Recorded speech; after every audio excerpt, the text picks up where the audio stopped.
ಕಲಬುರಗಿ ಜಿಲ್ಲೆಯ ಚಿತ್ತಾಪುರ ಪಟ್ಟಣದಲ್ಲಿ ಆರ್ಎಸ್ಎಸ್ ಪಥಸಂಚಲನಕ್ಕೆ ಇನ್ನು ಮುಹೂರ್ತ ಕೂಡಿ ಬಂದಂತೆ ಕಾಣಿಸ್ತಿಲ್ಲ. ಅಕ್ಟೋಬರ್ 28ರಂದು ಜಿಲ್ಲಾಧಿಕಾರಿ ನೇತೃತ್ವದಲ್ಲಿ ನಡೆದ ಶಾಂತಿ ಸಭೆಯಲ್ಲಿ ಒಮ್ಮತದ ನಿರ್ಧಾರಕ್ಕೆ ಬರಲಾಗದೆ ಸಭೆ ವಿಫಲವಾಗಿತ್ತು.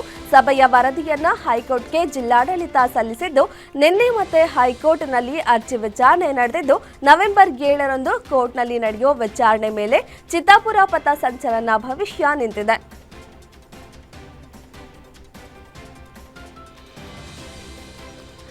ಕಂಡಲ್ಲಿ ಕಸ ಸುರಿಬೇಡಿ ಅಂತ ಬೆಂಗಳೂರಿನ ಜನರಿಗೆ ಪಾಲಿಕೆ ಹೇಳ್ತಾನೆ ಬರ್ತಿತ್ತು.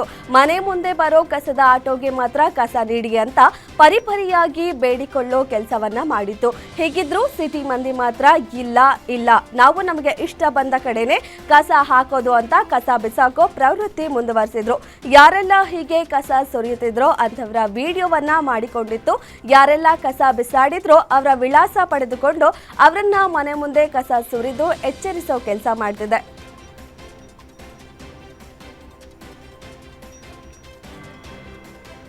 ದುರಸ್ತಿ ವೇಳೆ ಕಟ್ಟಡದಿಂದ ಬಿದ್ದು ಓರ್ವ ಕಾರ್ಮಿಕ ಸಾವನ್ನಪ್ಪಿದ ಘಟನೆ ಬೆಂಗಳೂರಿನ ಮಹದೇವಪುರದ ಮುಖ್ಯ ರಸ್ತೆಯಲ್ಲಿ ನಡೆದಿದೆ. ಹಾವೇರಿ ಮೂಲದ ಕಾರ್ಮಿಕ ಯೂಸುಫ್ ಮೃತಪಟ್ಟವರು ಎಂದು ಹೇಳಲಾಗಿದೆ. ಘಟನೆಯಲ್ಲಿ 3 ಕಾರ್ಮಿಕರು ಗಾಯಗೊಂಡಿದ್ದು ಆಸ್ಪತ್ರೆಗೆ ದಾಖಲಿಸಲಾಗಿದೆ. ಸ್ಥಳಕ್ಕೆ ವೈಟ್ಫೀಲ್ಡ್ ಡಿಸಿಪಿ ಕೆ ಪರಶುರಾಮ್ ಭೇಟಿ ನೀಡಿ ಪರಿಶೀಲನೆ ನಡೆಸಿದ್ದಾರೆ. ಟಿಪ್ಪರ್ ಲಾರಿ ಹಾಗೂ ಇನೋವಾ ಕಾರಿನ ಮಧ್ಯೆ ಮುಖಾಮುಖಿ ಡಿಕ್ಕಿ ನಡೆದ ಘಟನೆ ಮಂಡ್ಯದ ಶ್ರೀರಂಗಪಟ್ಟಣದ ತಾಲೂಕಿನ ಪಾಲಹಳ್ಳಿ ಬಳಿಯ ಕೆಆರ್ಎಸ್ ರಸ್ತೆಯಲ್ಲಿ ನಡೆದಿದೆ. ಡಿಕ್ಕಿಯಾದ ಪರಿಣಾಮ ಕಾರಿನಲ್ಲಿ ಬೆಂಕಿ ಹತ್ತಿದ್ದು ವಕೀಲ ಚಂದ್ರಶೇಖರ್ ಸಜೀವ ದಹನವಾಗಿದ್ದಾರೆ. ಸ್ಥಳಕ್ಕೆ ಶ್ರೀರಂಗಪಟ್ಟಣ ಟೌನ್ ಪೊಲೀಸರು ಭೇಟಿ ನೀಡಿ ಪರಿಶೀಲನೆ ನಡೆಸಿದ್ದಾರೆ.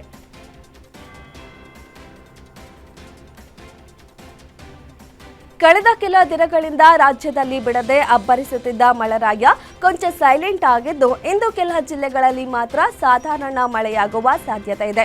ಕರಾವಳಿ ಮತ್ತು ದಕ್ಷಿಣ ಒಳನಾಡು ಭಾಗದ ಕೆಲ ಜಿಲ್ಲೆಗಳಲ್ಲಿ ಸಣ್ಣ ಪ್ರಮಾಣದ ಮಳೆಯಾಗಲಿದ್ದು, ಉತ್ತರ ಒಳನಾಡು ಭಾಗದಲ್ಲಿ ಒಣಹವೆ ಇರಲಿದೆ. ಬೆಂಗಳೂರು ನಗರದಲ್ಲಿ ಮೋಡ ಕವಿದ ವಾತಾವರಣ ಕಂಡುಬರಲಿದೆ ಎಂದು ಹವಾಮಾನ ಇಲಾಖೆ ತಿಳಿಸಿದೆ.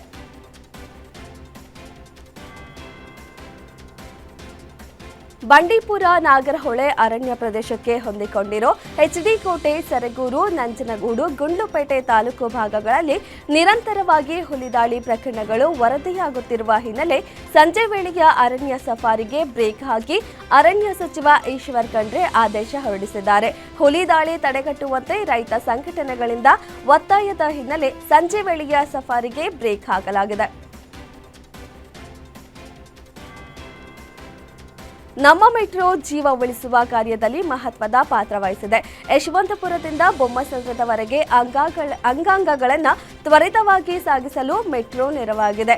ಗರಗುಂಟೆಪಾಳ್ಯದಿಂದ ಬನಶಂಕರಿವರೆಗೆ 41 ನಿಮಿಷಗಳಲ್ಲಿ 17 ನಿಲ್ದಾಣಗಳನ್ನು ಕ್ರಮಿಸಲಾಗಿದೆ. ಈ ತ್ವರಿತ ಸಾರಿಗೆಯಿಂದ ಅಂಗಾಂಗಗಳು ಸುರಕ್ಷಿತವಾಗಿ ಆಸ್ಪತ್ರೆ ತಲುಪಿವೆ, ಬಿಎಂಆರ್ಸಿಎಲ್ ತಿಳಿಸಿದೆ.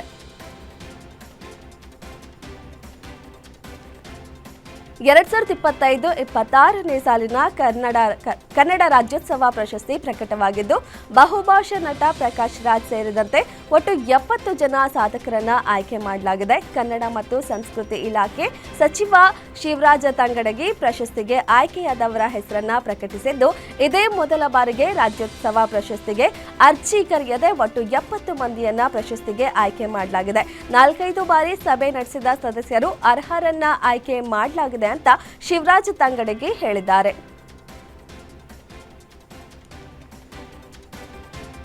ಪ್ರಧಾನಿ ಮೋದಿ 2 ದಿನ ಗುಜರಾತ್ ಪ್ರವಾಸ ಕೈಗೊಂಡಿದ್ದು, ಇಂದು ಸರ್ದಾರ್ ವಲ್ಲಭ್ ಪಟೇಲ್ ಅವರ 150ನೇ ಜನ್ಮ ದಿನಾಚರಣೆಯಲ್ಲಿ ಭಾಗವಹಿಸಲಿದ್ದಾರೆ.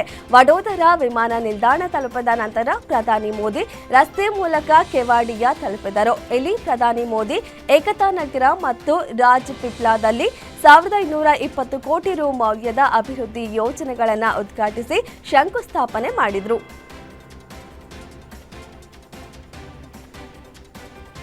ಪ್ರಧಾನಿ ನರೇಂದ್ರ ಮೋದಿ 2 ದಿನಗಳ ಭೇಟಿಗೆ ಗುಜರಾತ್ಗೆ ತೆರಳಿದ್ದಾರೆ. ಇಂದು ಏಕತಾ ನಗರದಲ್ಲಿ ನಡೆಯುವ ಸರ್ದಾರ್ ವಲ್ಲಭಾಯ್ ಪಟೇಲ್ ಅವರ 150ನೇ ಜನ್ಮ ದಿನಾಚರಣೆಯ ಪ್ರಯುಕ್ತ ರಾಷ್ಟ್ರೀಯ ಏಕತಾ ದಿವಸ್ ಆಚರಣೆಗೆ ಪ್ರಧಾನಿ ಚಾಲನೆ ನೀಡಿದ್ದಾರೆ. ಈ ಪ್ರದೇಶದ ಪ್ರವಾಸಿಗರ ಅನುಕೂಲಕ್ಕಾಗಿ 25 ಬಸ್ಗಳಿಗೆ ಚಾಲನೆ ನೀಡಿದರು. ಬಿಹಾರದಲ್ಲಿ ಪ್ರಧಾನಿ ಮೋದಿ ಚುನಾವಣಾ ರ್ಯಾಲಿ ಮೂಲಕ ಭರ್ಜರಿ ಪ್ರಚಾರ ನಡೆಸಿದ್ದಾರೆ.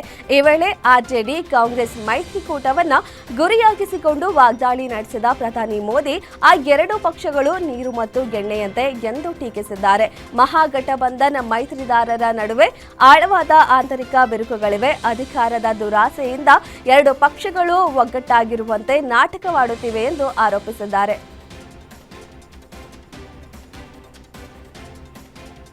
ಮತಗಳಿಗಾಗಿ ಛಾತಿ ಮೈಯಾಗೆ ಕಾಂಗ್ರೆಸ್ ಅವಮಾನ ಮಾಡುತ್ತಿದೆ ಎಂದು ಪ್ರಧಾನಿ ನರೇಂದ್ರ ಮೋದಿ ಕಾಂಗ್ರೆಸ್ ವಿರುದ್ಧ ಕಿಡಿಕಾರಿದ್ದಾರೆ. ಮಹಿಳೆಯರು ಒಂದು ಗುಟುಕು ನೀರು ಕುಡಿಯದೆ ದೀರ್ಘ ಉಪವಾಸ ಆಚರಿಸಿ ಗಂಗಾ ನದಿಯಲ್ಲಿ ಸೂರ್ಯದೇವನಿಗೆ ಅರ್ಘ್ಯ ಅರ್ಪಿಸುತ್ತಾರೆ. ಇದು ಕಾಂಗ್ರೆಸ್ಗೆ ನಾಟಕದಂತೆ ಕಾಣುತ್ತಾ ಎಂದು ಮೋದಿ ಪ್ರಶ್ನಿಸಿದ್ದಾರೆ. ಬಿಹಾರದ ತಾಯಂದಿರು ಸಹೋದರಿಯರು ಛಾತಿ ಮೈಯಾಗೆ ಆದ ಅವಮಾನವನ್ನ ಸಹಿಸಿಕೊಳ್ತಾರಾ? ಖಂಡಿತವಾಗಿಯೂ ಇಲ್ಲ ಎಂದರು.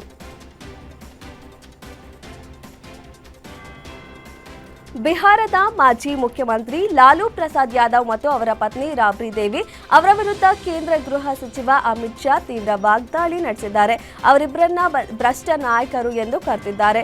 ಬಿಹಾರದ ವಿಧಾನಸಭಾ ಚುನಾವಣೆಗೂ ಮುನ್ನ ಲಖೀಸರೈನಲ್ಲಿ ನಡೆದ ರ್ಯಾಲಿಯನ್ನ ಉದ್ದೇಶಿಸಿ ಮಾತನಾಡಿದ ಅಮಿತ್ ಶಾ 2005ಕ್ಕಿಂತ ಮೊದಲು ಇಡೀ ಬಿಹಾರವು ಜಂಗಲ್ ರಾಜ್ಯದ ಹಿಡಿತದಲ್ಲಿತ್ತು ಎಂದು ಹೇಳಿದ್ದಾರೆ.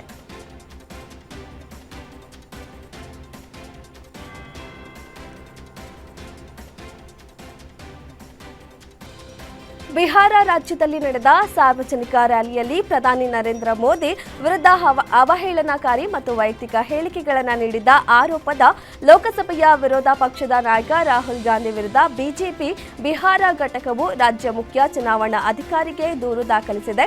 ಬಿಜೆಪಿ ತನ್ನ ದೂರಿನಲ್ಲಿ ರಾಹುಲ್ ಗಾಂಧಿ ಮಾದರಿ ನೀತಿ ಸಂಹಿತೆ ಮತ್ತು 1951ರ ಜನಪ್ರಾತಿನಿಧ್ಯ ಕಾಯ್ದೆಯ ನಿಬಂಧನೆಗಳನ್ನು ಉಲ್ಲಂಘಿಸಿದ್ದಾರೆ ಎಂದು ಆರೋಪಿಸಿದ್ದಾರೆ.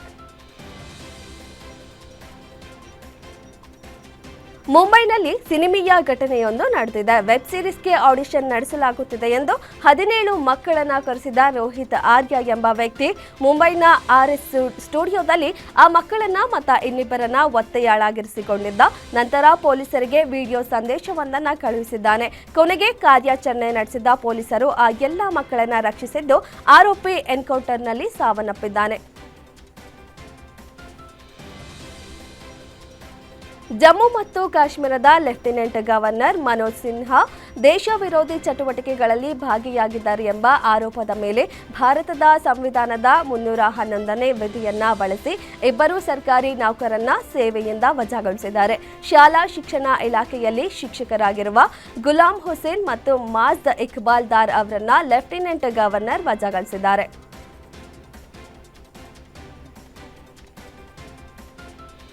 ಮಧ್ಯಪ್ರದೇಶದ ದಾರ್ನಲ್ಲಿ ಸೇತುವೆ ನಿರ್ಮಾಣ ಸ್ಥಳದಲ್ಲಿ ಕ್ರೇನ್ ಉರುಳಿ ಇಬ್ಬರು ಸಾವನ್ನಪ್ಪಿರುವ ಘಟನೆ ನಡೆದಿದೆ. ಬೈಕ್ ಸವಾರ ಸೇರಿದಂತೆ ಹಲವಾರು ಜನರು ಸಿಲುಕಿಕೊಂಡಿದ್ದಾರೆ ಎಂದು ವರದಿಯಾಗಿದೆ. ರೈಲ್ವೆ ಸೇತುವೆ ನಿರ್ಮಾಣ ಕಾರ್ಯದಲ್ಲಿ ತೊಡಗಿದ್ದ ಕ್ರೇನ್ ಇದ್ದಕ್ಕಿದ್ದಂತೆ ಉರುಳಿ ಹಾದು ಹೋಗ್ತಿದ್ದ ಪಿಕಪ್ ಟ್ರಕ್ ಮೇಲೆ ಬಿದ್ದಿದೆ. ಟ್ರಕ್ನಲ್ಲಿದ್ದ ಇಬ್ಬರು ಸಾವನ್ನಪ್ಪಿದ್ದಾರೆ. ಕಪಿಲ್ ಸಹಾನಿ, ಅಮಿತ್ ಅಗರ್ವಾಲ್ ಎಂದು ಗುರುತಿಸಲಾಗಿದೆ.